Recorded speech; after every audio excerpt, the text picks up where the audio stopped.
మీ అందరికీ వందనాలు.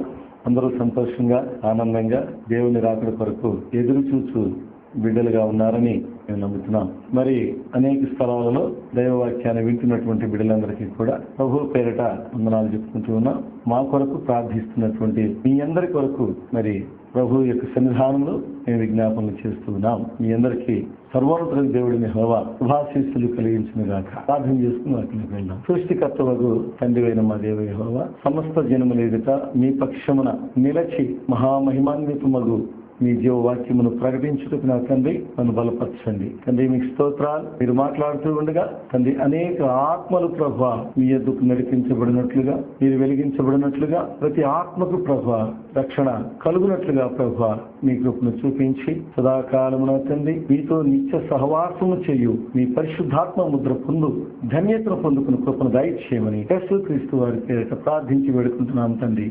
ఆమేన్. మంచిది. మీ అందరూ కూడా మీ సంఘాలలోకి వెళ్ళి మీ దాసులు మీ సేవకుల ద్వారా వింటున్నటువంటి వాక్యము ద్వారా బలపడుతున్నారని నమ్ముతున్నాం. మరి వాక్యంలోకి వెళ్ళబోయే ముందుగా గడిచినటువంటి మంగళవారం కాకుండా అంతకు మునుపు మంగళవారం మరణము తర్వాత ఏమి జరుగుతుంది అనే విషయాన్ని మీ దృష్టికి తీసుకుని వచ్చాను. దానికి కొనసాగింపుగా ఈ వారమును దైవవాక్యాన్ని మీ ముందుకు ప్రభువైన యేసుక్రీస్తు వారు నా ద్వారా తీసుకుని వచ్చినందుకు మరొకసారి ప్రభువుకి వందనాలు చెప్పుకుంటూ ఉన్నాను. మరి మనందరి గృహాలను మనం పరిశీలించినట్లయితే అనేకుల గృహాలలో మరి దీర్ఘకాలికమైనటువంటి వ్యాధులతో మంచము దిగలేనటువంటి పరిస్థితుల్లో ఉంటున్నటువంటి బిడ్డలు కూడా ఉన్నారు. అలాగే మనం చూస్తూ ఉన్నాం ఎన్నో శోధనలు, ఎన్నో శ్రమలు, కావాలని పట్టింపులతోటి కిరసనాలు పోసుకును లేదా మరొక రకంగానో బలవన్మరణాలు పొందుతున్నటువంటి బిడ్డలు కూడా ఉంటూ ఉన్నారు. అలాగే ఎన్నెన్నో ఈ లోక సంబంధమైనటువంటి శారీరక సంబంధమైనటువంటి క్రియలతోటి తమను తాము హతము చేసుకుంటున్నటువంటి సందర్భాలు ఈ లోకంలో మనం అనేక మంది చూస్తూ ఉన్నాం.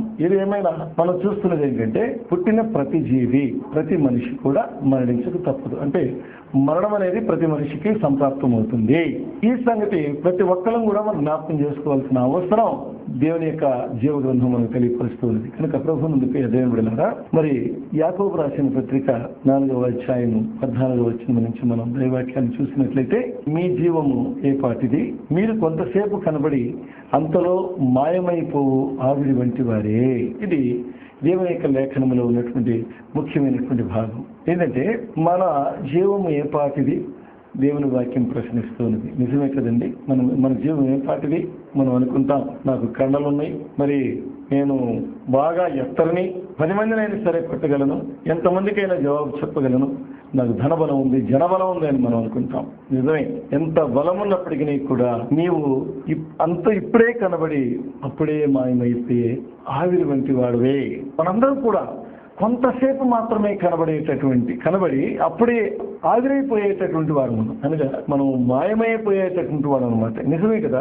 మనం చూస్తుండగానే మన తల్లిదండ్రులు మాయమైపోయారు, తోడబుట్టినటువంటి వారు మాయమైపోయారు, కట్టుకున్నటువంటి వారు మాయమైపోయారు, కడుపును పుట్టిన వారు సైతం మాయమైపోయారు. ఏంటి ఒకసారి ఒక ప్రశ్నకు సమాధానం చెప్పగలమా? అసలు మరణమే లేని ఇల్లు ఈ ప్రపంచంలో ఎక్కడైనా ఉందా అంటే దీన్ని బట్టి మనకు తెలియవచ్చేది ఏంటంటే అసలు మరణము పొందినటువంటి మనిషి ఈ ప్రపంచంలో మరి ఎవరు కూడా లేరన్నది స్పష్టం. అంటే మరణం అంటే ఏంటి అనేది స్పష్టంగా మనము గ్రహించవలసిన అవసరం ఉంది. ఎందుకంటే మరణించక మునిపే మన ఆత్మలు వెలిగించబడాలా, రక్షించబడాలా, దేవుని యొక్క సన్నిధానం చేరాలా, ఆయనను వెతకాలా, ఆయనను కనుగొనాలా. ఇది ఈ ప్రత్యక్షత కొరకు ప్రభు మనల్ని లోకానికి పంపినట్లుగా జీవ గ్రంథం మనకు తెలియపరుస్తూ ఉన్నది. ఈ సత్యాన్ని మనం మర్చిపోయి లోక సంబంధమైనటువంటి క్రియలలో, లోక సంబంధమైనటువంటి ఆశలలో మనల్ని మనము నిండా ముంచి వేసుకుని బ్రతుకుతూ ఉన్నాం.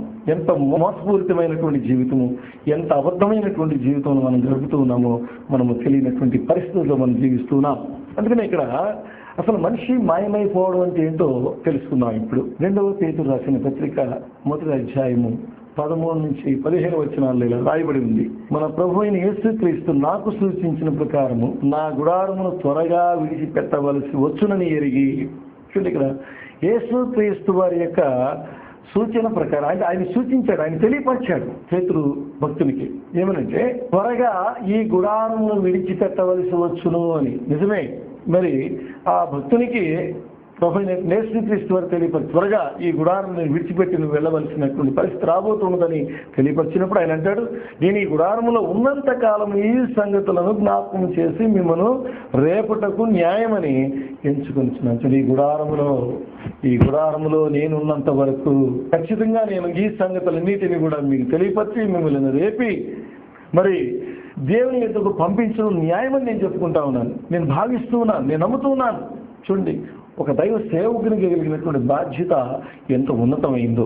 ప్రతి క్షణము కూడా ప్రతి ఆత్మ రక్షించబడాలా, ప్రతి ఆత్మ దేవుని ఎదుగు నడిపించబడాలా, ప్రతి ఆత్మ దేవునికి అప్పగించబడాలా, ప్రతి ఆత్మ వెలిగించబడాలి. ఇది దైవ సేవకునికి ప్రధానంగా ఉండవలసినటువంటి భారముతో కూడినటువంటి ఆలోచన. మరి అటువంటి ఆలోచన ఈ గుడారములో నేనున్నంత వరకు చూడండి, అనగా ఆఖరి క్షణము వరకు, ఆ బ్రతుకు ఆఖరి క్షణము వరకు కూడా దైవ సేవకుడు ఆత్మల రక్షణకు మరి ఆలోచన కలిగి ఉండాలన్నది దేవుని యొక్క సంకల్పమైనదని ఈ వాక్యం ద్వారా మనం తెలుసుకుంటున్నాం. ప్రభువునందు ప్రియ దేవుని బిడ్డలారా, దేవుని యొక్క నామములో ఆత్మలు రక్షించబడాలా, ఆత్మలు దేవునికి నడిపించబడాలా. అంతే తప్ప ఈ లోకంలో నువ్వెంత సంపాదించావు, ఎన్ని ఆస్తులు సంపాదించావు, ఎంత కూడబెట్టుకున్నావు, మరి ఎన్ని దేశాలు తిరిగి వచ్చావు, ఇది ప్రధానమైనటువంటి అంశం కాదండి. ఎన్ని ఆత్మలు దేవుని యొద్దకు నీవు నడిపించావు, ఎన్ని ఆత్మలు నీ ద్వారా తండ్రి అయిన దేవుడిని యెహోవా క్రీస్తు పేరట వెలిగించారు, రక్షించారు. ఇది ఈ లెక్కను బట్టే దేవుని కుమారుని క్రీస్తు వచ్చేటప్పుడు మరి మన లెక్క చొప్పున మన జీతాన్ని మనకి ఇస్తానని చెప్పేసి వాక్యం ద్వారా తెలియపరుస్తూ ఉన్నారు. కనుక మన జీతం అక్కడ ఉన్నది, పరలోకంలో ఉన్నది. ఈ లోక సంబంధమైనటువంటి జీతం, ఈ లోక సంబంధమైనటువంటి ధన సంపాదన ఇవేవి కూడా దేవుని ఎదుట లెక్కించబడేవి కాదని దేవుని యొక్క లేఖనం ద్వారా మనం గ్రహించాలి. కనుక ఈ గుడారంలో మనం ఉన్నంత వరకును ఖచ్చితంగా దేవుని యొద్ద నుండి పంపబడినటువంటి, దేవుని చేత నిర్మించబడినటువంటి ఆ యొక్క ఆత్మల రక్షణ కొరకు ప్రయాసపడి భారము మోయవలసినదేనని దేవుని యొక్క లేఖనం స్పష్టంగా తెలియపరుస్తూ ఉన్నది. ఎందుకని ఇక్కడ 2వ కొరింథీయులకు రాసిన పత్రిక 5వ అధ్యాయం 1వ వచనంలో, భూమి మీద మన గుడారమైన ఈ నివాసము శిథిలమైపోయినను చేతి పని కాక దేవుని చేత కట్టబడినదియు నిత్యమైనదియు అయిన నివాసము పరలోకమున మనకున్నది. చూడండి, ఇక్కడ ఏమంటున్నాడంటే, భూమి మీద మన గుడారమైన ఈ నివాసము శిథిలమైపోయినా, నిజంగా ఈ గుడారము మరి శిథిలమైపోతుందండి. ఖచ్చితంగా శిథిలమైపోయి ఏ మట్టి నుండి అయితే తీయబడిందో తిరిగి ఆ మట్టికి చేర్చబడుతుంది. చూడండి, శరీరము మాత్రమే భూమిలో కలిసిపోతుంది, మట్టిలో కలిసిపోతుంది. మరి ఈ శరీరంలో ఉన్నటువంటిది ఏంటి? దేవుని యొక్క ఆత్మ. ఆ ఆత్మ ఖచ్చితంగా పరలోకంలోకి చేర్చబడవలసిందేనని దేవుని యొక్క లేఖనం సెలవిస్తుంది. అనగా ఈ ఆత్మకు ఈ శరీరము గుడారమై ఉన్నదని, మరి ఈ ఆత్మకు ఈ శరీరము దేవుని ఆలయమై ఉన్నదని పరిశుద్ధ బైబిల్ గ్రంథం మనం తెలియపరుస్తుంది. కనుక ఈ సంగతి మనకు తెలుసా? తెలియదండి. తెలియనటువంటి వాళ్ళు చాలా మంది ఉన్నారు, తెలిసిన వాళ్ళు చాలా మంది ఉన్నారు. అయితే తెలిసిన వాళ్ళు ఏం చేస్తున్నారు, తెలియని వాళ్ళు ఏం చేస్తున్నారు? తెలిసినా తెలియకపోయినా మనందరము కూడా ఈ లోకాన్ని ప్రేమిస్తున్నాం, ఈ లోకాన్ని వెంబడిస్తున్నాం, ఈ లోకం వెంట పరుగులు తీస్తూ ఉన్నాం. ఎందుకంటే లోకాన్ని విడిచిపెట్టవలసినటువంటి స్థితి, విడిచిపెట్టగలిగినటువంటి స్థితి మనలో ఏ ఒక్కరికి లేదన్నది మనం బ్రతుకుతున్నటువంటి మన బ్రతుకును బట్టి, మన నడకను బట్టి ఖచ్చితంగా స్పష్టంగా తెలిసేటువంటి అంశం. కనుక ప్రభువునందు దేవుని బిడ్డలారా, మరి మనం చూస్తూ ఉన్నాం, కోడలని హింస పెడతా ఉండదు. ఎందుకంటే ఆమె కోడలు కాబట్టి, తన చేతి కిందకు వచ్చింది కాబట్టి కొడుకు కన్నికి రకరకాలైనటువంటి చాడీలు చెప్పొచ్చు ఆ కోడలి మీద.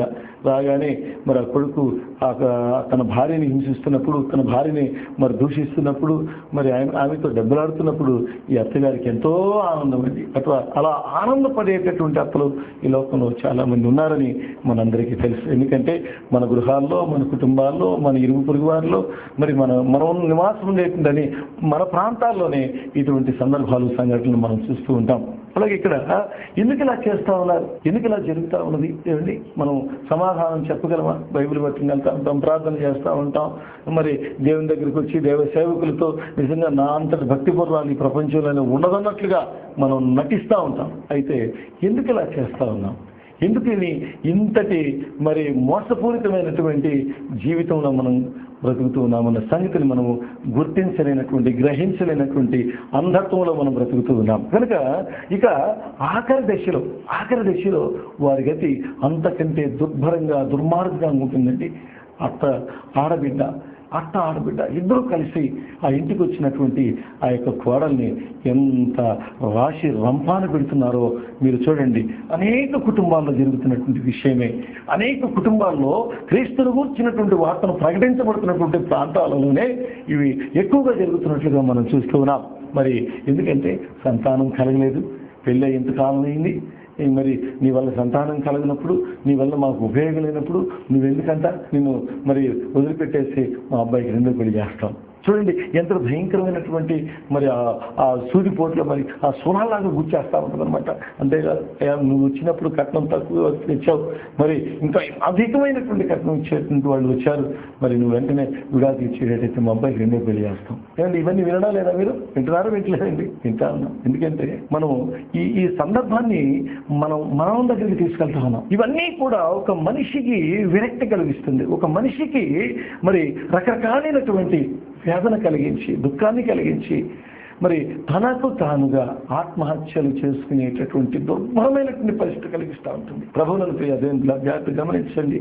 ఎందుకంటే మరణము అనగా ఏంటి, అసలు ఈ మరణం ఎలా వస్తుంది జాగ్రత్తగా మనం పరిశీలించాలి. ఎందుకంటే ప్రతి ఒక్కరూ కూడా మనము ఈ లోకము నుంచి వెళ్ళిపోవలసినటువంటి వారమే. మనం చూస్తూ ఉండగానే మనకు అత్యంత ప్రియులు, మన స్నేహితులు, మన బంధువులు, మన తోడబుట్టినటువంటి వారు, మన కడుపున పుట్టినటువంటి వారు అందరూ కూడా ఒక్కొక్కరుగా వెళ్ళిపోతా ఉంటే ఎంత దయనీయమైనటువంటి పరిస్థితి, దుఃఖంతో, వేదనతో, అయ్యో నేను ఒంటరి వాళ్ళు అయిపోయిన కళ్ళు తెరిచి చూసేటప్పటికి ఒంటరిగా నిలబడతాం. అప్పటి వరకు నాకు ఎంతో మంది ఉన్నారు, ఎంతో బలగా ఉన్నది, ఎంతో ఆస్తులు అనుకున్నటువంటి మనకి ఒక్కసారిగా మరి దిగులు, చింత, వేదన, అయ్యో ఎక్కడికి వెళ్ళారు నా వాళ్ళు, ఎక్కడికి వెళ్ళిపోయారు చూద్దామన్నా కనపడినటువంటి లోకానికి వెళ్ళిపోయారు, మాయమైపోయారండి.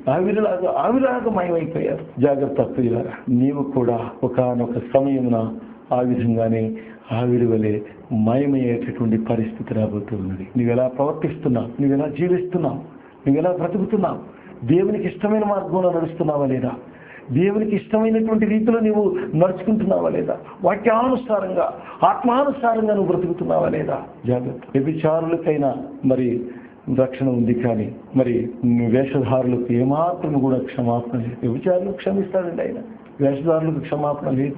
కనుక మనం వేషధారులు వలె ఉన్నామా లేదా అని ఎవరికి వారు మనం పరీక్షించుకోవాల్సినటువంటి ప్రతి క్షణాన్ని మనము దుర్వినియోగపరుస్తూ ఉన్నాం.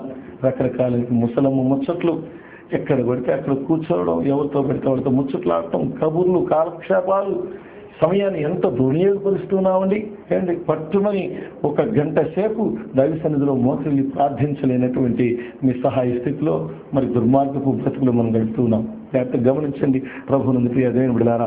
మరి క్రైస్తవ కుటుంబాల్లోనే ఇలా ఎందుకు జరుగుతుందో ఎవరికి మరి అంతుపట్టినటువంటి విషయం. ఎందుకంటే వాళ్ళు ఆలోచించరు, మేము క్రైస్తవులమే, మరి ఈ తరపు మూర్ఖుల నుంచి మమ్మల్ని మేము వేరు చేసుకోవాలి, వారిని మేము వేరైపోవాలి, క్రీస్తుకు ఇష్టమైనటువంటి వారుగా ఆయన చేత రక్షించబడినటువంటి వారంగా జీవించాలనే తలపు మరి ఒక్కరిలో కూడా మరి కలగకపోవటం దౌర్భాగ్యం. అందుకని ఇటువంటి క్షోభకు, హింసకు గురవుతున్నటువంటి అక్కలకు, చెల్లెలకు మరి వాళ్ళందరికీ నేను ఒకటే చెప్తాను, ధైర్యం తెచ్చుకోండి. మీ పక్షాన మీ కొరకు రక్తాన్ని చిందించి సిలువలో ప్రాణం పెట్టి మరణించి తిరిగి సజీవుడైనటువంటి యేసయ్య మీ పక్షాన ఉన్నాడు. సర్వమును చేయడానికి, సమస్తమును మీకు అనుగ్రహించడానికి ఆయన ఎల్లవేళలా మీ వైపు చేతులు చాచి ఎదురు చూస్తూ ఉన్నాడు, మిమ్మల్ని పిలుస్తూ ఉన్నాడు. రెండు తల్లులారా రండమ్మా అని పిలుస్తున్నారు.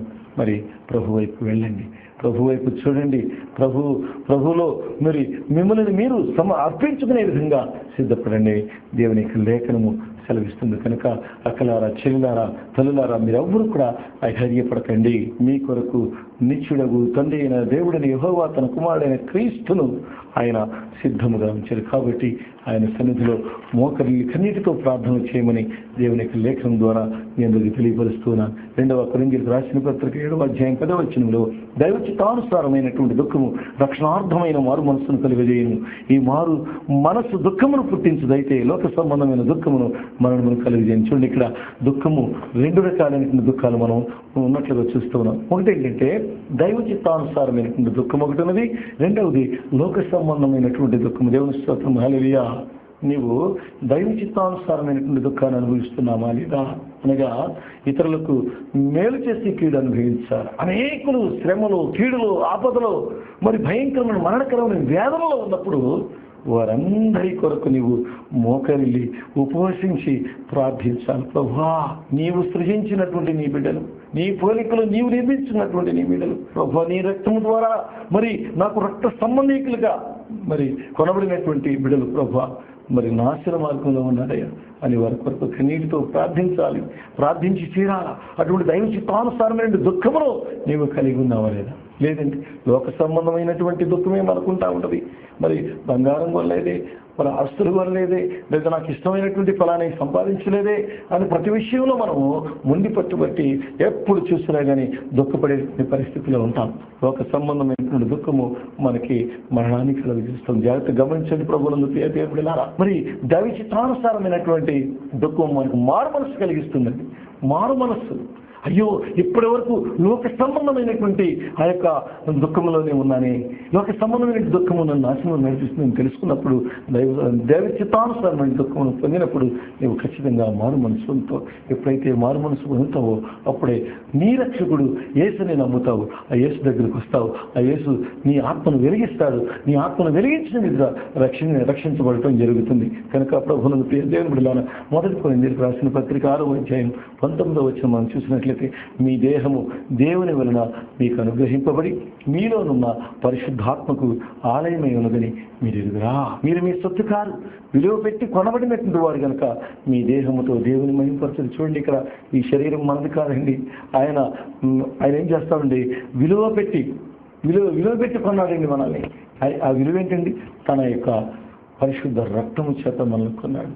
అటువంటి మరి ఆ పరిశుద్ధ రక్తంతో, అటువంటి విలువైనటువంటి ఆయన రక్తంతో కొనబడినటువంటి విగ్రహాన్ని మన ఇష్టానుసారంగా ఈ లోక సంబంధమైనటువంటి దేవునికి వ్యతిరేకమైనటువంటి ఏ ఇతర కార్యాలకు కూడా మనము ఈ దేహాన్ని అప్పగించకూడదు. ఈ దేహాన్ని మనం గాయపరచుకోకూడదు. ఈ దేహాన్ని మరి కృష్ణాలతోనో మరి దేనితోనో తగలబెట్టకూడదండి. ఎందుకంటే ఈ దేహము ఆయన చేత నిర్మించబడింది. ఎందుకంటే ఈ దేహము ఆయన మనలో ఉంచిన పరిశుద్ధాత్మక ఆలయమైనది కాబట్టి ఈ దేహాన్ని కనీసం బ్లేడ్తో కోయడానికి కానీ మరి ఏ విధంగా కూడా గాయపరచడానికి వీల్లేదండి. జాగ్రత్త గమనించాలి. ఎందుకంటే దేవుని యొక్క లేఖనం మనకు అనేక రకాలైనటువంటి మరి మంచితనాన్ని, మంచి మార్గాన్ని, మంచి మాటలను తెలియపరుస్తుంది. కనుక ప్రభువుని దేవుని జాగ్రత్త గమనించండి. మరి ఈ సమయంలో శరీరము చూడండి, ఇక్కడ శరీరంగానే ఉంది.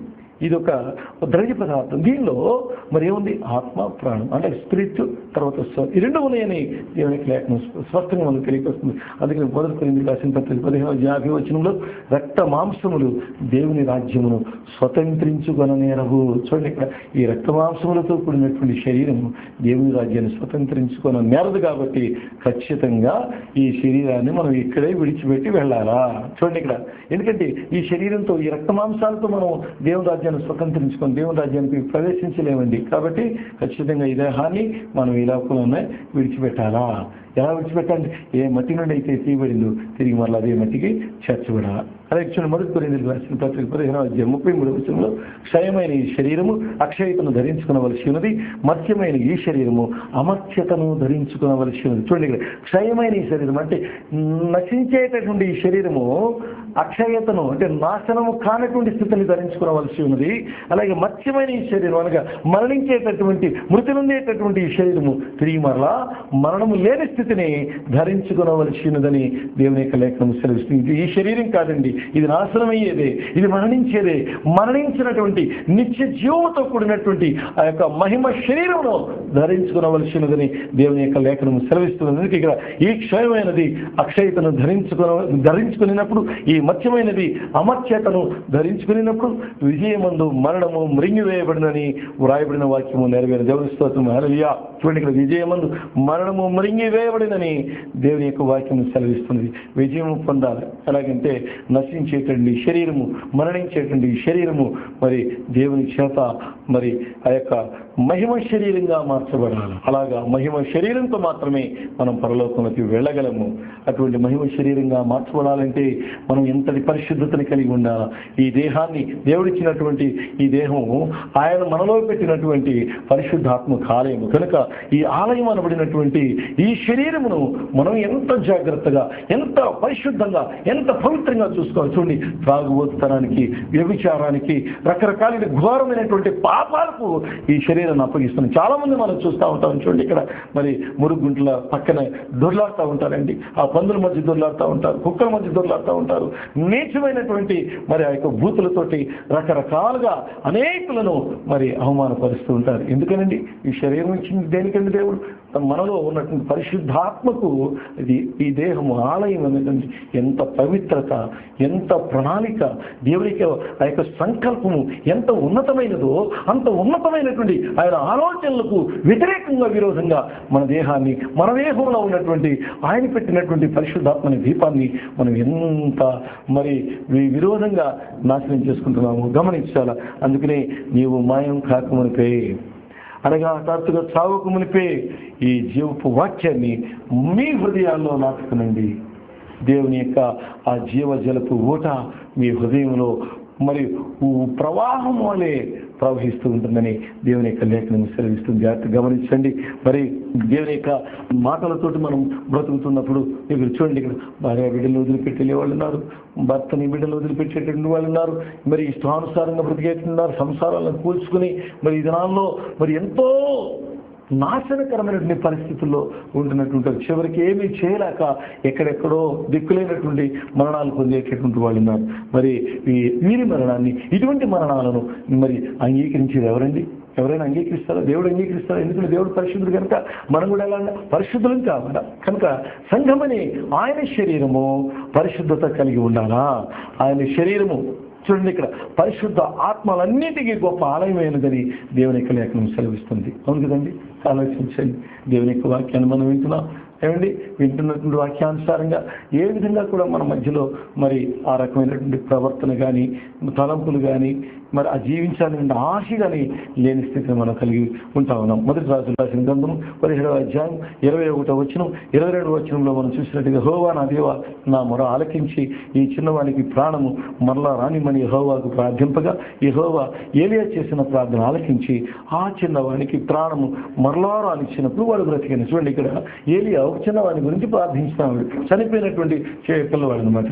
మరి ఆయన ప్రార్థించినప్పుడు తిరిగి మరలా యెహోవా ఏం చేశాడంటే ఆ పిల్లవాడిలోకి తిరిగి మరలా ఆ ప్రాణాన్ని రప్పించినట్లుగా మనం చూస్తున్నాం. చూస్తారు, ఇక్కడ దేహము వేరు, దేహమును బ్రతికించేది ప్రాణం అనేది ఇక్కడ మనం స్పష్టంగా తెలియపరుస్తుంది. ఎప్పుడైతే మన దేహంలో నుంచి, మన శరీరంలో నుంచి ప్రాణం మనల్ని విడిచిపెట్టి వెళ్ళిపోతుందో అప్పుడు ఈ శరీరము మరణిస్తుంది, నిర్జీవం అయిపోతుంది, మృతి నందుతుంది.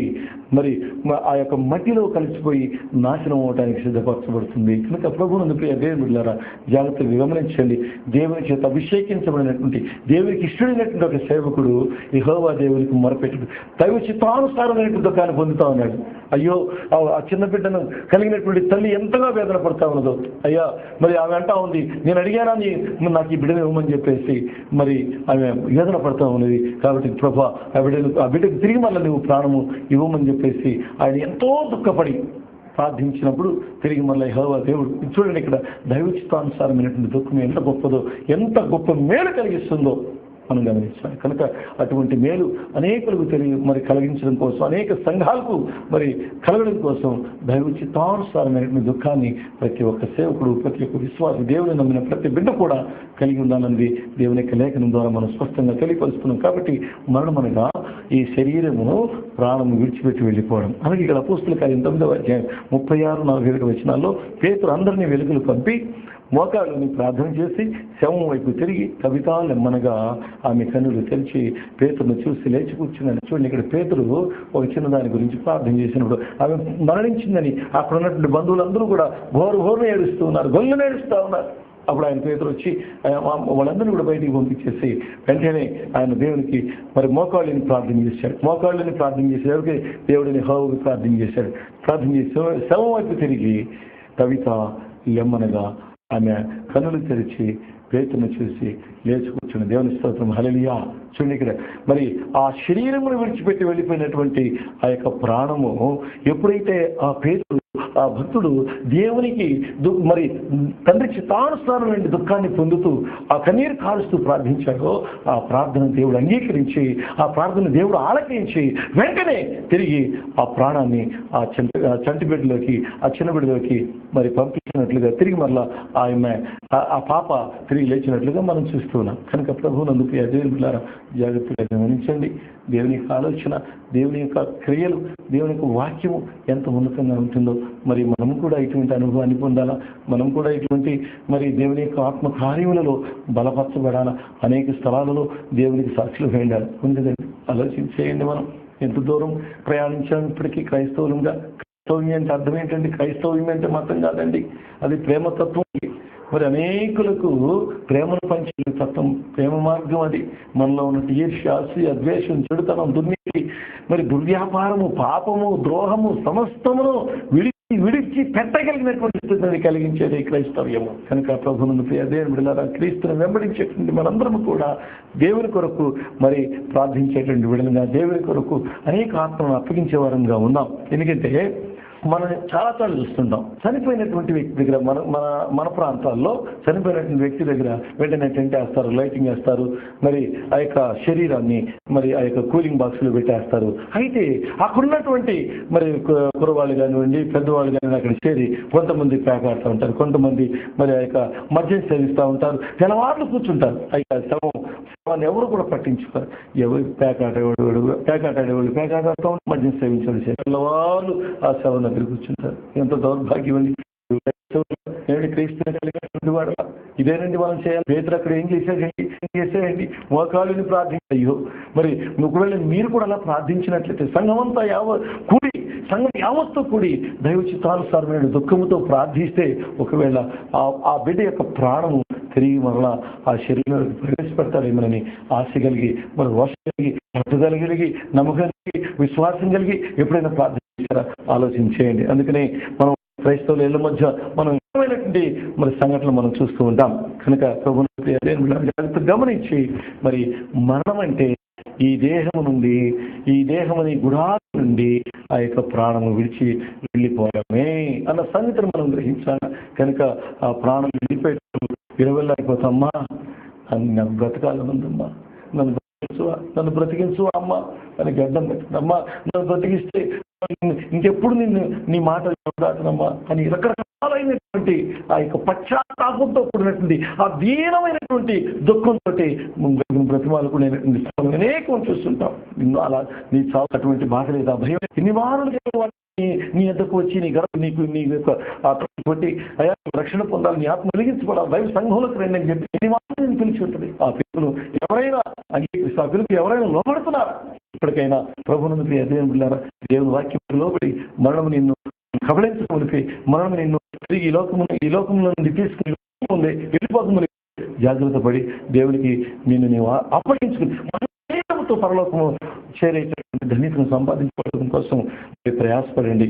ప్రార్థన చేసుకున్నాం. మా తండ్రి, ఇదిగో ప్రభు ఈ సమయంలో మాట్లాడినటువంటి మాట ఈ బిడ్డలందరూ కూడా శరీరమును ధరించుకోదగిన దైవ చిత్తానుసారమైనటువంటి దుఃఖమును పొందుతూ ప్రతి క్షణము కూడా నా దేవా అనేక ఆత్మలను మీరు దుఃఖించి మీకు అప్పగించి దేవా కుమారుడని క్రీస్తు సమయంలో ఆయన తీసుకుని వచ్చేటువంటి జీతమును అత్యధికంగా పొందగినటువంటి బిడ్డలుగా ఇప్పుడు దయచేయమని అనేక స్థలములలో ప్రభా తండ్రి మీ సాక్షులు దయచేస్తూ క్రీస్తు వారి శ్రేష్ఠ నామమున ప్రార్థించుకుంటున్నాం తండ్రి. ఆమేన్. మీ అందరికీ వందనాలు.